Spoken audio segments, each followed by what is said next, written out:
الف لام کی چند قسمیں آتی ہیں، ان میں سے پہلی قسم ہے الف لام عہد کا، جو کہ استعمال ہوتا ہے کسی خاص اور معلوم چیز کے لیے۔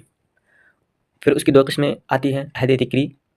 عہد ذکری جس چیز کا ذکر پہلے ہو چکا ہو، جیسے کہ میں نے ایک کتاب دیکھی، اب چونکہ آپ نے جو شے دیکھ لی ہے اس کا ذکر ہو چکا ہے، اسی لیے اب عربی میں اس لفظ پر الف لام داخل کر کے الکتاب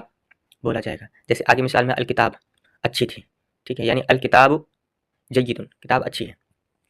عہد ذہنی جو چیز سننے والے کے ذہن میں پہلے سے معلوم ہو، جیسے کہ المسجد یعنی مسجد میں نماز پڑھو، صلو فی المسجد، تو اب یہاں مسجد چونکہ سننے والے کے ذہن میں پہلے سے ہے، اس وجہ سے الف لام یہاں پر ذہنی ہے، عہد ذہنی کا ہے۔ پھر آتی ہے ایک قسم عہد حضوری کی، یعنی جو چیز سامنے موجود ہو، جیسے الولد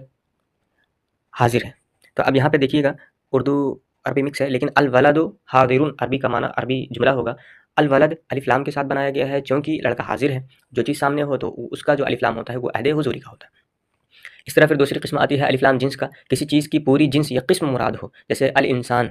یعنی خلق الانسان ضعیفا، انسان کمزور پیدا کیا گیا، تو یہاں انسان سے پوری انسانیت مراد ہے، ایک ایک فرد مراد ہے، پوری جنسیت مراد ہے کہ ہر کوئی کمزور پیدا کیا گیا ہے، اس وجہ سے الف لام یہاں جنس کے لیے۔ تیسری قسم ہے الف لام استغراق کا، استغراق کا معنی ہوتا ہے ہر شے کو گھیر لینا، احاطہ کر لینا، تو کسی جنس کے تمام افراد مراد ہوں، جیسے الطلاب